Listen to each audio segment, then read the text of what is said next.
This is our new 2018 Rockwood Mini Lite. It's 2306, and as you can see, that is the inside of the camper. Kind of difficult to see a little bit there, but yeah, that's inside the camper.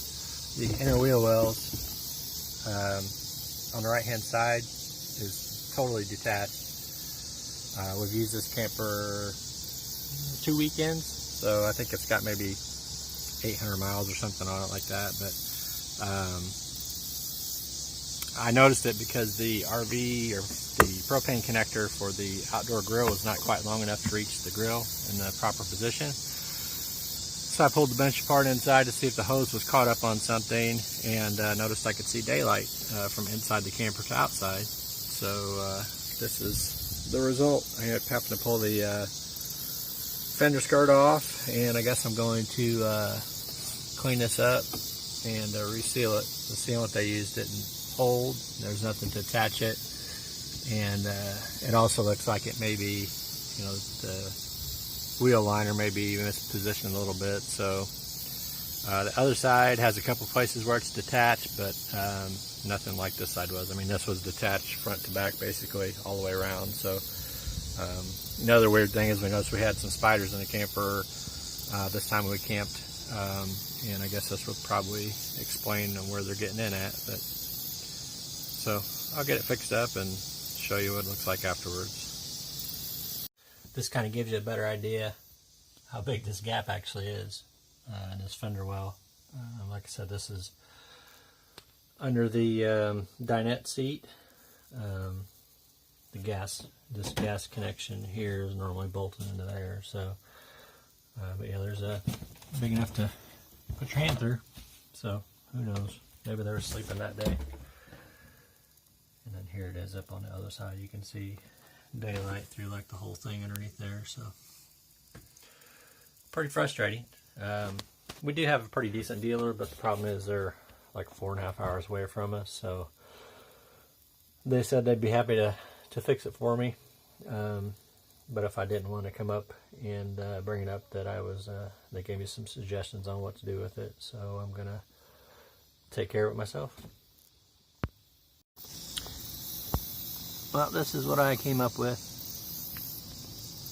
Kind of hard to see because it's dark in there, but what I did is I went in and pulled it back into place, put some screws in there, and I also used some sealant in between the fender well and the aluminum frame, and then had some pretty big gaps in it. These fender wells evidently just don't fit worth crap, or they miscut them or something at the factory, so I had to fill in some pretty big gaps in the corners.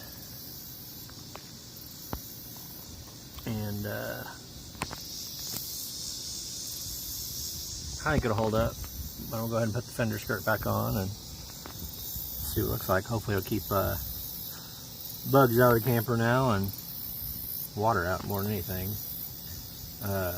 Somebody mentioned on YouTube, I think it was maybe Garland style, that he was getting a lot of dust inside of his camper on dusty roads, and I wouldn't doubt that maybe it's not something similar to this problem. But so I'm gonna get it all put back together and get it buttoned up.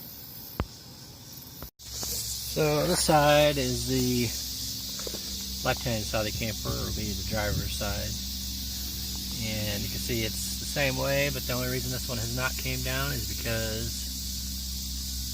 it's hard to see in there, but they actually put screws in this one. So there's a screw right there, and there's a screw right in there. It's hard to see, but yeah, if you look at it, it's all loose also. Like I said, the only thing kept it up there was a couple screws that they put in this side for some reason, so who knows why. This side does fit better than the other one though, so this one should be a little bit easier to take care of. Like I said, to me it almost seems like the other one was cut incorrectly or something, the inner wheel well that was. So I'll get this one done and be finished up hopefully.